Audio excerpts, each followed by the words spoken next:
This is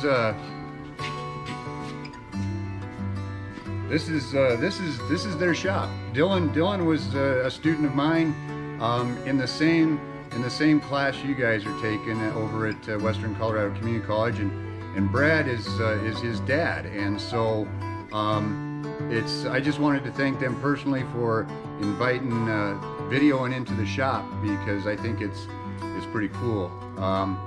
Anyway, so say hi, guys. Hey. Hey. Hey. So the D2L in your class, hopefully you're watching them, because, well, it's dirty, but doesn't see any metal coming out of it.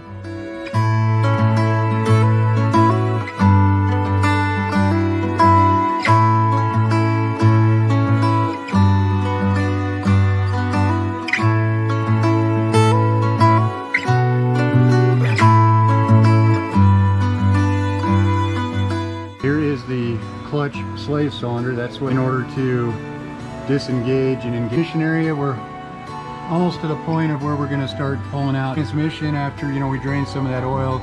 We're waiting to find out if we're going to put in, which is quite a few.